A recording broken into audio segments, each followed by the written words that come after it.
ऐसे राज्य में इंफ्रास्ट्रक्चर, एक कल्पना थी, आज आप जाते होंगे आपको 4 लेन की कनेक्टिविटी मिलती होगी।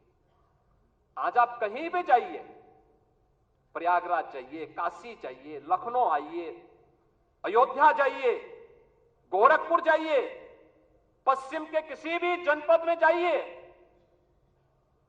इंटर स्टेट बॉर्डर पर जाइए, आपको लगेगा आज कोई नहीं कह सकता है, उसको उत्तर प्रदेश का वासी कहने में संकोच नहीं होगा, क्योंकि उत्तर प्रदेश का इंफ्रास्ट्रक्चर किसी भी अन्य जगह से अच्छा आपको प्राप्त होगा।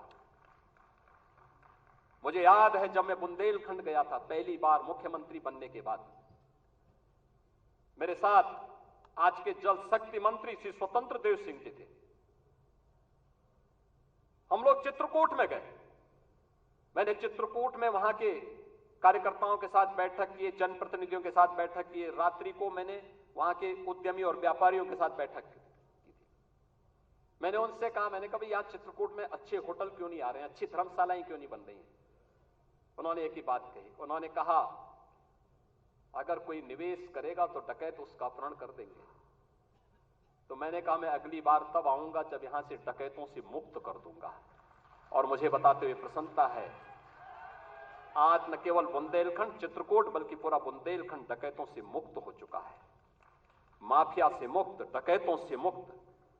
आज आप कहीं भी जाते होंगे, क्या काशी, क्या अयोध्या, क्या मथुरा वृंदावन, क्या विंध्यवासिनी धाम, क्या सुख तीर्थ, क्या नैमिषारण्य, क्या ये आपकी वैचारिक यात्रा और आपकी आध्यात्मिक विरासत को क्या सम्मान यहां पे नहीं मिला? आजाद देश 1947 में हो गया था, ये काम 1947 में होना चाहिए था, ये कार्य उसके बाद होना चाहिए था।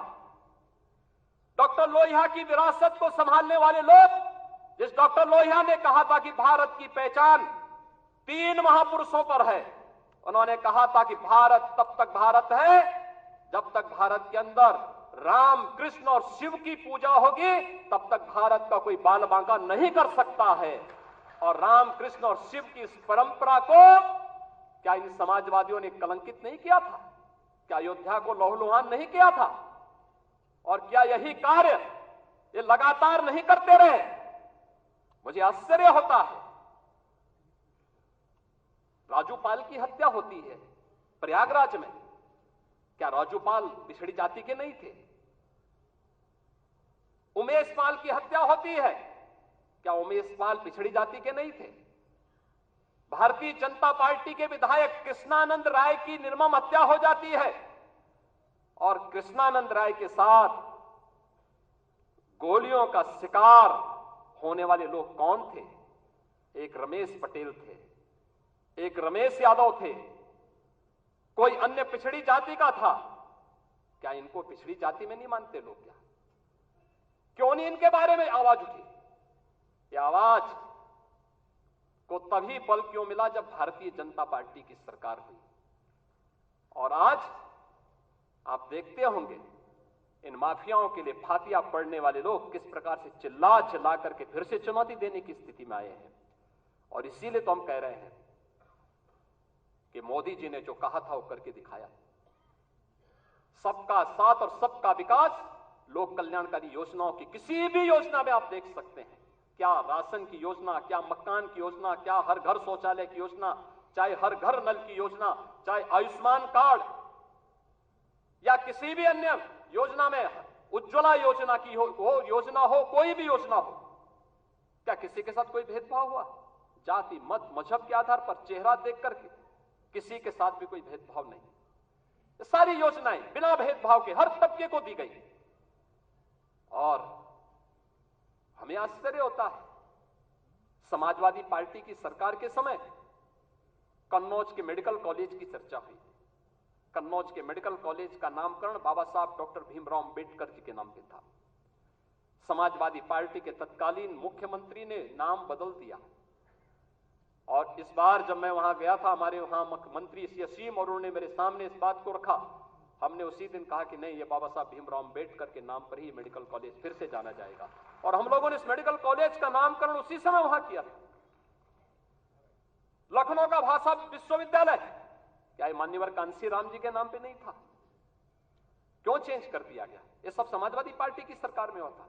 दलित चिंतकों और महापुरुषों और सामाजिक परिवर्तन के वाहक उन महापुरुषों को क्या समाजवादी पार्टी ने अपमानित नहीं किया था? वो लगातार अपमानित करते थे। ये तो संविधान की अवहेलना करते थे। इन्होंने तो धर्म के आधार पर अनुसूचित जाति, जनजाति और पिछड़ी जाति को मिलने वाले आरक्षण पर भी सेध लगाने का काम किया था। कौन नहीं जानता 2016 में जब समाजवादी पार्टी की सरकार थी, अनुसूचित जाति के नौजवानों की स्कॉलरशिप को समाजवादी पार्टी की सरकार ने रोकने का काम किया था। हम लोग इसको मुद्दा नहीं बना पाए, हम अपनी उपलब्धियों को मुद्दा नहीं बना पाए। मोदी जी के नेतृत्व में पंचतीर्थ बने। नई संसद बनने पर, नई संसद में प्रधानमंत्री मोदी जी देश के पहले प्रधानमंत्री हैं जिन्होंने संविधान की मूल प्रति को अपने सिर पे रख करके नई संसद में स्थापित करने का काम किया था। भारतीय जनता पार्टी संविधान को सर्वोच्च सम्मान देने वाली पार्टी, अनुसूचित जाति, जनजाति और पिछड़ी जाति के अधिकारों को संरक्षित करने वाली पार्टी, लेकिन अफवाह और भ्रम की स्थिति पैदा करके जिस प्रकार से माहौल खराब करने का प्रयास किया गया, ये जानते हुए, दुनिया की ताकतें जानती हैं, ये समाज बिखरा होगा तो आसानी से शिकार हो जाएगा, एकजुट होगा तो बड़ी बड़ी ताकतें इस समाज की ताकत के सामने धराशायी हो जाएंगे। आप इस ताकत को जाति के नाम पर विभाजित करके शक्ति को छिन्न भिन्न करने का जो पाप अभी चुनाव के दौरान हुआ है, हमें उससे सतर्क और सावधान होना होगा। और वहीं से मैं कहने के लिए आया हूं, सोशल मीडिया प्लेटफॉर्म, आखिर आपके पास, सबके पास स्मार्टफोन है, सब लोग स्मार्टफोन पर अपने अपने ग्रुप के साथ काम भी करते हैं, एक दूसरे को मैसेज भी भेजते हैं, एक दूसरे की को शुभेच्छा भी देते हैं। लेकिन क्या कारण था कि जो षड्यंत्र हो रहे थे, जिस षड्यंत्र की आशंका दिखाई दे रही थी, उस षड्यंत्र को करने में वे विदेशी ताकतें और विरोधी सभी सफल हो गए। क्या कारण था?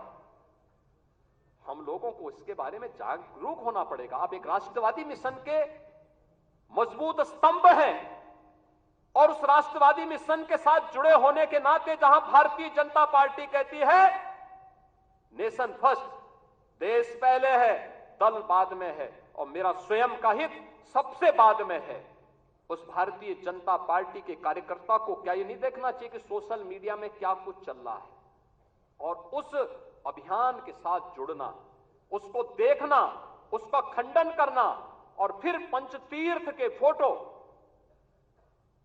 दलित महापुरुषों के और चिंतकों के बारे में भारतीय जनता पार्टी की उपलब्धियां, गरीब कल्याणकारी योजनाएं, इन सब को भी अगर हम साथ साथ भेजे होते, उन लोगों के साथ संवाद बनाए होते, तो हो सकता है इसमें कुछ और चीजें देखने को मिलती। ऐसा नहीं कि ये षड्यंत्र हुए ना हुए, 2019 में हुआ था, 2019 में हुआ था। 2019 में एक बड़े गठबंधन को उत्तर प्रदेश के अंदर बनाने का कार्य हुआ था, और तब आज के हमारे राष्ट्रीय अध्यक्ष तब प्रदेश के प्रभारी के रूप में इस दायित्व का निर्वहन कर रहे थे। याद करिए, तब हम लोगों ने 43% वोट के प्रतिशत को बढ़ा करके 51% करने का काम किया था, और भारतीय जनता पार्टी ने सबसे बड़े गठबंधन को धराशायी करने का काम किया था, इसी प्रदेश में किया था। और इसीलिए आज मैं कहने के लिए आया हूं, सोशल मीडिया प्लेटफॉर्म आपके लिए कितना बड़ा उपयोग हो सकता है, यह भी हमें देखना होगा। बहुत सारी ऐसी चीजें हैं जिन चीजों को हमें वास्तविक धरातल पर उतारना होगा, और उसके लिए अगर हम प्राण से जुड़ करके एक बार फिर से कार्य करना शुरू करेंगे, कोई कारण नहीं। हमने नगर निकाय चुनाव में सभी 17 की 17 मेयर की सीट हम लोगों ने जीती थी। 17 की 17 सीट भारतीय जनता पार्टी ने प्रदेश के अंदर जीत करके पहली बार भारतीय जनता पार्टी 17 की 17 नगर निगम की सीट जीती थी। सर्वाधिक नगर निकायों की सीट जो जीती थी, सर्वाधिक, यानी 17 की 17 नगर निगमों में भारतीय जनता पार्टी का फुल मेजॉरिटी का बोर्ड बना और प्रदेश के अंदर सर्वाधिक पार्षद भी भारतीय जनता पार्टी के जीते। हमारे महापौरगण यहां पर प्रदेश के अलग अलग नगर निगमों से भी आज यहां पर उपस्थित हुए हैं। हम उस जीत के सिलसिले को, जिस जीत ने विधानसभा को चुनाव भी जिताया, नगर निकायों में भारी सफलता प्रदान कराई, सर्वाधिक चेयरमैन और सर्वाधिक पार्षद भी जिताए और आजमगढ़ और रामपुर के उपचुनाव में भी विजय पताका भारतीय जनता पार्टी ने अपना गाड़ने का काम किया था। कोई कारण नहीं 10 की 10 उपचुनाव फिर से भारतीय जनता पार्टी अपने पक्ष में करने में सफल हो। लेकिन इसके लिए आज से जुड़ना पड़ेगा, लगना पड़ेगा। एक एक कार्यकर्ता को अपना अभियान मान करके फिर इस अभियान के साथ जुटना पड़ेगा और उसी के लिए आपका आह्वान करने के लिए आज फिर हम लोग आए हैं। बहनों और भाइयों, हम 2010 के 10 उपचुनावों के लिए तो हमें अभी से तैयारी करनी ही है, लेकिन हमें इस बात का याद रखना, उत्तर प्रदेश को जो नई पहचान बनी है, उत्तर प्रदेश जो पहले छठी अर्थव्यवस्था थी, आज देश की नंबर 2 की अर्थव्यवस्था बन चुकी है और तेजी के साथ उभरती हुई अर्थव्यवस्था के रूप में अपने आप को स्थापित कर रही है। उत्तर प्रदेश का जो परसेप्शन बदला है, आज आप देश और दुनिया के अंदर कहीं जाते होंगे, लोग उत्तर प्रदेश के नाम पर आपको सम्मान देते होंगे। इस सम्मान को बरकरार रखने के लिए जीत के सिलसिले को फिर से आगे बढ़ाने की आवश्यकता है और उसको बढ़ाने के लिए आह्वान करने के लिए आज आपके सामने माननीय राष्ट्रीय अध्यक्ष भी आए हैं। जीत का यह सिलसिला जो 14, 17, 19, 22 पंचायत चुनाव, नगर निकाय चुनाव, उपचुनावों में बना रहा, यही मोमेंटम 2027 में भी बनेगा। यह हमारा संकल्प आज से होना चाहिए, आज से होना चाहिए। याद रखना, भारतीय जनता पार्टी है तो जिले में हमारा महापौर भी है, जिला पंचायत अध्यक्ष भी है और ब्लॉक प्रमुख भी है, चेयरमैन भी है, पार्षद भी है। और अगर यहां पर कहीं कोई खरोंच आता है तो वहां उसके असर वहां पर भी पड़ने वाला है और इसीलिए अभी से इसकी तैयारी में जुटना होगा। एक एक व्यक्ति को जुटना पड़ेगा, ब्लॉक प्रमुख हो या चेयरमैन, महापौर हो या जिला पंचायत अध्यक्ष, विधायक हो या विधान परिषद सदस्य, लोकसभा के हमारे माननीय सांसद हो या फिर राज्यसभा के माननीय सांसद, इन सबको संगठन के साथ बेहतरीन तालमेल बना करके, संगठन जिसको तय करे उसके साथ खड़ा होकर के प्राणपण से जुट करके कमल चुनाव चिन्ह को विजयी बनाने के संकल्प के साथ अगर हम आगे बढ़ेंगे तो आपका भी सम्मान होगा, सर्वत्र सम्मान भी मिलेगा। और जो लोग उछल कूद करने का कुत्सित प्रयास कर रहे हैं, मुझे लगता है इनको दोबारा उछल कूद करने का अवसर ही नहीं मिल पाएगा। यह हम आप सबको आश्वस्त करने के लिए आज यहां पर आए हैं और इसी विश्वास के साथ मैं आज के इस अवसर पर हमारे नवनिर्वाचित सांसद गण भी यहां पर उपस्थित हुए हैं, केंद्रीय मंत्री भी आए हैं जो केंद्र में उत्तर प्रदेश के हमारे मंत्री बने हैं। मैं इन सभी केंद्रीय मंत्रियों को, माननीय सांसदों का हृदय से स्वागत करता हूं, अभिनंदन करता हूं, उन्हें हृदय से बधाई देता हूं। उनके एक अच्छे कार्यकाल के लिए, उज्जवल कार्यकाल के लिए अपनी शुभकामनाएं भी देता हूं और आप सबकी ओर से, प्रदेश भर से आए हुए हमारे संगठन के इन शिल्पियों और स्तंभों की ओर से माननीय राष्ट्रीय अध्यक्ष जी का मैं प्रदेश कार्य समिति की इस बैठक में हृदय से स्वागत करता हूं, अभिनंदन करता हूं। धन्यवाद। जय हिंद।